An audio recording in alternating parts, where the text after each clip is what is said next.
A 69-year-old facility manager has been sentenced to 42 months in federal prison following a guilty plea for a kickback scheme that defrauded his employer of over $20 million. According to a Department of Justice press release, Elliott Dennis Kleinman and fellow facility manager Eugene DiNoto used their management positions to launch a fraudulent billing scheme at their workplace dubbed Company One in the DOJ release. Company One, a family-owned global business in New York with manufacturing facilities in Maryland, uses drums to store and transport its products.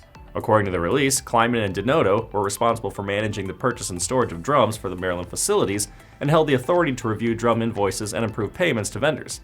These positions of power enabled the pair to operate the billing scheme, resulting in them receiving illegal kickbacks from drum vendors that did business with their company. The scheme involves two drum suppliers called Tunnel Barrel and Drum Company Inc. (TBD) and Hartford Fiber Drum Inc. When TBD became a supplier to Kleinman and DiNoto's company, the two made an arrangement with the owner and president, Anthony P. Urquioli Sr. Their agreement stated that Kleinman and DiNoto's company would continue to buy drums from TBD if Urquioli fraudulently invoiced Company One for more drums than TBD sold. If Urquioli complied, Kleinman and DiNoto said they would evenly split the extra money for the false drum deliveries with TBD.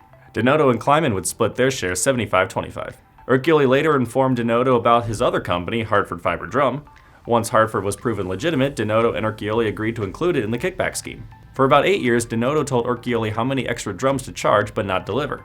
Once Urquioli created the fake invoices, DiNoto approved them and sent them to his company headquarters for payment. Urquioli also prepared a purchase order ticket outlining the fraudulent orders and kickback calculations. Urquioli then sent the purchase order tickets and kickback share amounts in an envelope to Kleinman's and DiNoto's residences. The checks also created the illusion that the payments were to drum wholesalers and could be deductible as a cost of goods sold. According to the DOJ, Urquioli falsely invoiced Company One about $20.3 million from 2012 to 2020, with Kleinman collecting over $2.3 million in kickbacks. Kleinman deposited the checks into the business account of a company he formed, where they were withdrawn as cash or transferred to another bank account.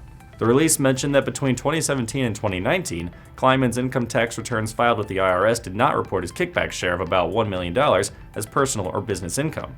In addition to his prison sentence, Kleinman must pay over $19 million in restitution and forfeit about $2 million. DiNoto and Urquioli had previously pleaded guilty to their roles. I'm Nolan Beilstein, this is Manufacturing Now.